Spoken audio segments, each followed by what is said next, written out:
anything else you want to use to wrap up the section on practice culture, on really getting the idea of using vet billing into your practice culture?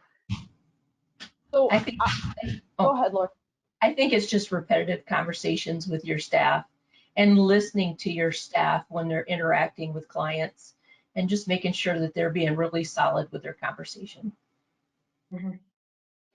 And I would just add that if you're struggling with the culture of the practice as far as getting people away from that idea of if you have a pet, you should have money for veterinary care, Julie Squires at Rekindle is amazing for shifting perspective for people and really helping them understand that there's another way to look at that. So she's been instrumental for us anyway, as far as getting that point. Julie's awesome. She's the best. Yeah. Do you have any concluding comments? Not really. I think as an emergency, it's made a big difference for us. I think the biggest difference started with our client service people, because they were the people that were having to face talking to people about large surgeries or large ticket types of things in the middle of the night or even during the day. And they were the people that seemed to really take a toll on, because we were seeing much more in the way of euthanasia, just as a medical situation when they couldn't afford. Now we see a lot more of, well, the bill is going to be blah, blah, blah, I can't afford that. And then when you tell them what they can pay to get the billing set up, you get a lot more people that say, yes, we can do that. I think we can work that out. Let me just speak with my, my husband or my, wife or whatever. I think we can make that work. And it's really helped, I think, the morale here to not have to see so many euthanasias just because of money.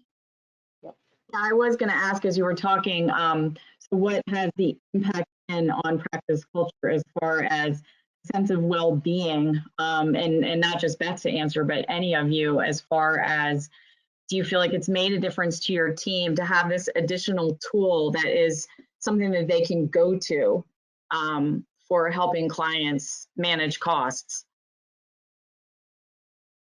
Well, I would add that, like every practice, we're interviewing, trying to find more doctors to add to our team. And we have really showcased the fact that we do payment plans with clients and that our doctors are not the ones who are really doing the back and forth as far as how are we going to pay for this. They're really removed from that. For the most part, our doctors really don't even present estimates. That's all happening by technicians and CSRs.